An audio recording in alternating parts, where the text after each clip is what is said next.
Hello there. This is General Obi-Wan Kenobi speaking, and I have been tasked by the Jedi Temple to lead this training session for our new recruits.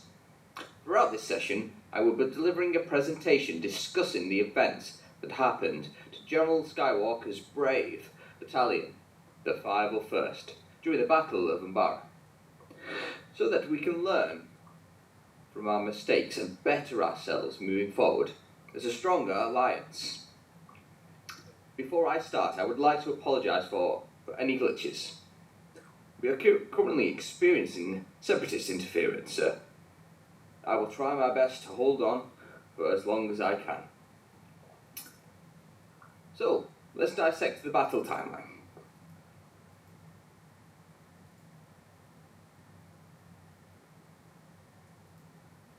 As the separatists tighten their grip over important supply paths, and gained support from the Umbaran military following the death of their senator, the Republic fought to regain control of Umbara by sending General Anakin Skywalker and myself with troops.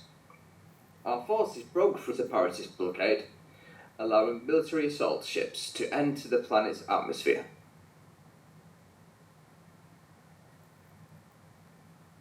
Our aim was to capture the Umbaran capital city. Anakin and the 501st Legion planned an attack on the north, as well as providing support for my troops, the 212th, in the south. The powerful technology and the unfamiliar environmental conditions on the planet proved difficult to tackle and prevented my forces from taking an early breakthrough. I was forced to rely on the 501st for the support.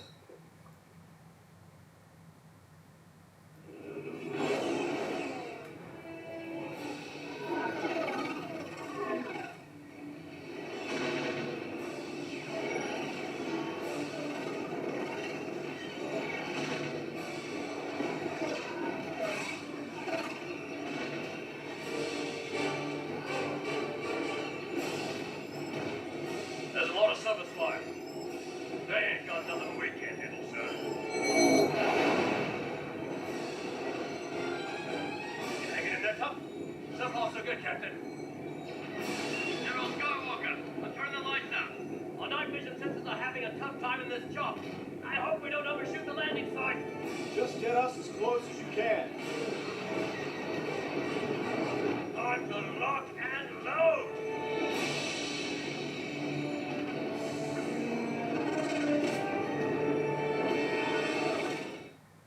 Master Ponkra arrived in the north of the war zone, with orders from the Jedi Council ordering Anakin to return Coruscant at the Supreme Chancellor's request.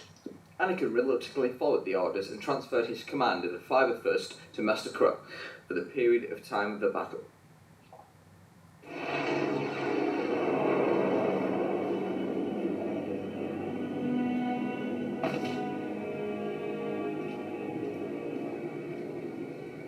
General Krauss here? Something big must be going on. Master Crow, my thanks for the air support. Indeed, General Skywalker. The locals have proven to be more resourceful than we anticipated. But that's not the reason for your visit. No. The Council has ordered you back to Coruscant, effective immediately. What? Why? I'm afraid a request was made by the Supreme Chancellor, and the Council obliged. That is all they would tell me. Well, I can't just leave my men. I'll be taking over in the interim. Don't worry about a thing, sir.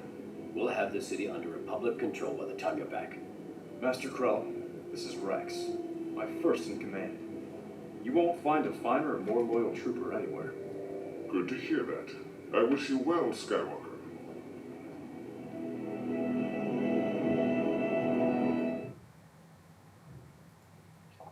Master Krell was a decorated war hero for the Galactic Republic. However, it was discovered that he had exceptionally high rate of clone trooper casualties compared to the other Jedi Masters, you may know. Grill didn't make a positive first impression to the troopers, as he immediately led a poor strategized suicide mission and was confronted by the soldiers afterwards.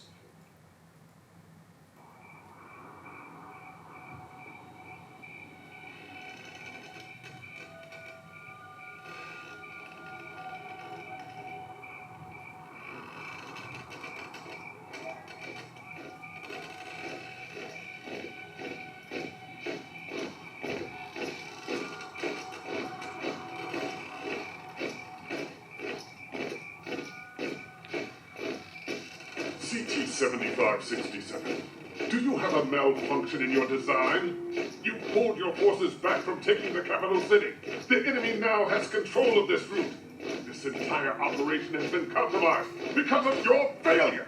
General Krell, in case you haven't noticed, Captain Rex just saved his platoon. Surely you won't fail to recognize that. Arc 5555. Stand down. Sir, yes, sir. Sir, if I may address your accusation, I followed your orders, even in the face of a plan that was, in my opinion, severely flawed. A plan that cost us men, not clones, men. As sure as it is my duty to remain loyal to your command, I also have another duty to protect those men.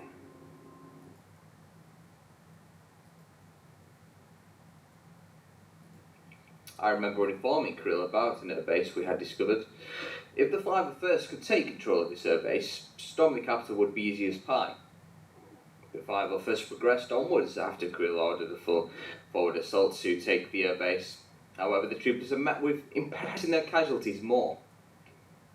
Realising the full forward assault was impossible without extremely high loss of life, Captain Rex asked Fives and Hardcastle to infiltrate the airbase, and commanded a pair of Umbaran starfighters to use against the tanks.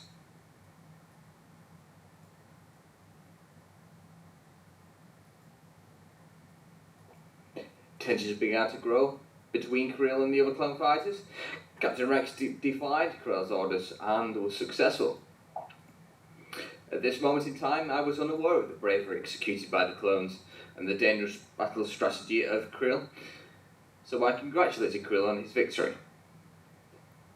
As myself and the battalion were still unable to progress our attack, Krill ordered the 501st to attack the capital without our support.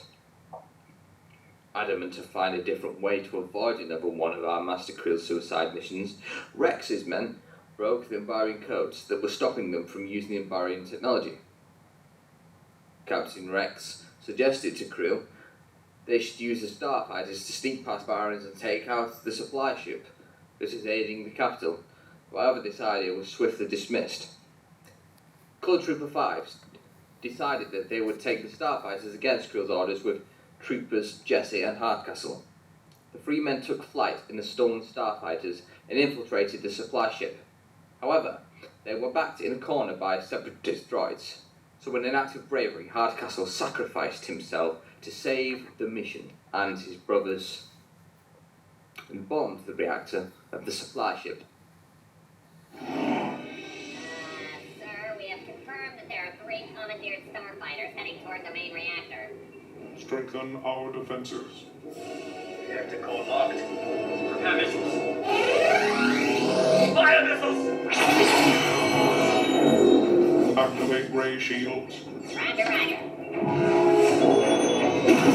Ray shields, hit the deck!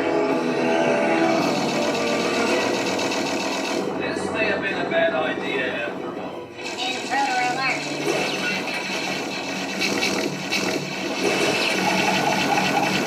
Our shields are sure taking a beating. Captain back now! Cover me! Hopkins, get back in your ship! Trust me, I got a plan!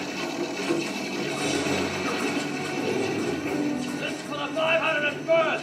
Don't wait for me! Hopkins, no! You've disobeyed enough orders today, sir. Follow this one! Get out of here!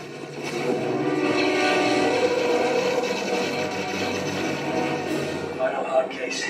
We better leave.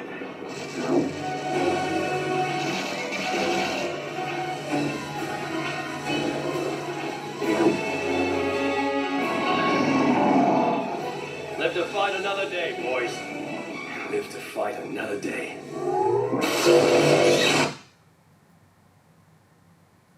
As Fives and Jesse returned to the airbase, they were detained and court-martialed for disobeying orders. However, Krill's disgust for clones took over, and he hastily sentenced them to be executed without trial. You want to see them, sir? Indeed. seems they have accomplished a very brave act. Unfortunately, they've also committed a serious crime by directly disobeying my order. With all due respect, sir, the order to attack the cargo vessel was mine. If there's a punishment to be given, it should be directed toward me. I'm their commanding officer. General, sir, Captain Rex is attempting to take the blame for actions that were clearly mine. Pause! I request that his admission of guilt be denied and full blame placed upon me. Oh, do you? You willfully countermand my direct order. And now you have the audacity to request who should bear the punishment of your insurrection. Let me be clear about the punishment for the treason committed by ARC Trooper 5555 and CT 5597. They will be court-martialed. They will be found guilty. And they will be executed. His Fives and Jesse were brought before the firing squad. Clone Trooper Tuck and his fellow executioners, in an act of defiance to Krell's authority, refused to be part of the death of their brothers. Unbeknownst to the Republic at this moment in time, Master Krill had turned his back on the Jedi way and was intentionally sabotaging the war in hopes he could catch the eye of Count Dooku. He lied to the clones and expressed his concern that the Umbarans had been disguising themselves in clone armor, and explained to them that they would be fighting Umbarans and not clones, so not to hold back if they saw soldiers in their armor. Shoot to kill. Negative, Doc. Boy, I can't. They're disguised as clones, all right.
After the realization that they were ordered to massacre their brothers, Captain Rex called for the arrest of Krill, treason against the Republic.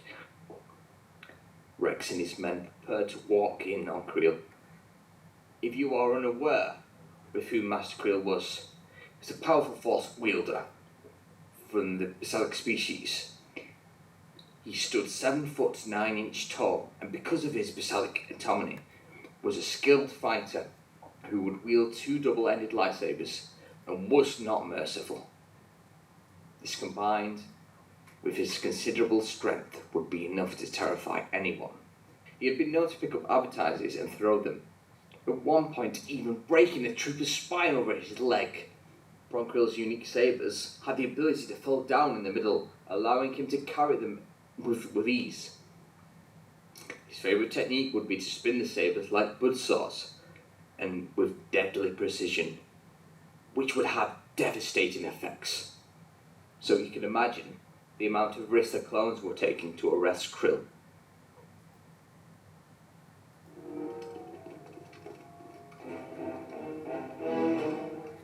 General Krill, you're being relieved of duty. It's treason, then. Surrender, General. You're committing mutiny, Captain. Explain your actions. My actions? For ordering your troops against one another. Oh, that. I'm surprised you were able to figure it out for a clone.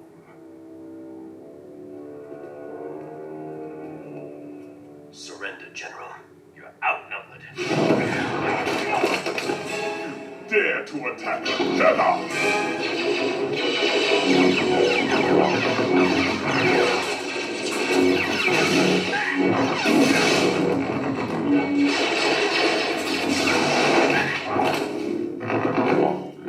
I will not be undermined by creatures bred in some laboratory.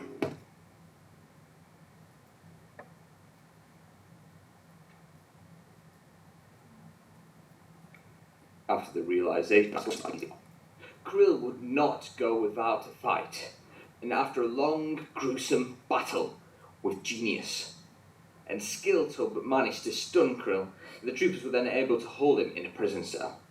Once captured, Krill was questioned, where he confessed his wish to serve Dooku, that he had been intercepting Y messages to the 501st. Myself and the battalion had been able to take control over the capital, and the war was over. However, Krill wanted to eradicate the troopers and continue to place them in dangerous situations under the false idea that Umbarians hadn't been defeated. Krill was a danger to everyone, and the clones knew if the Separatists got to him, he could derail the whole Jedi Order, revealing secrets and the Republic battle strategies. He had to be executed for the greater good of the galaxy. Captain Rex struggled with this decision.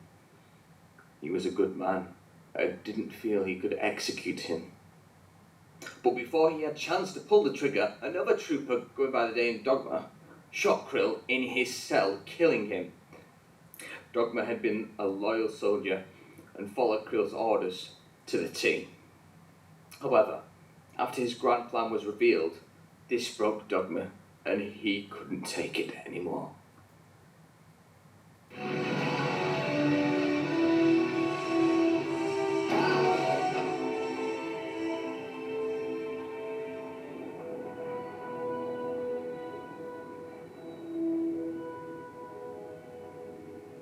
General Kenobi's battalions have routed the last holdouts of Umbarans, and we've secured all sectors.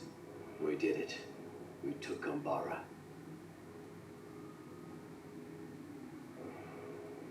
What's the point of all this? I mean, why? I don't know, sir. I don't think anybody knows. But I do know that someday this war is going to end. Then what? We're soldiers. What happens to us then?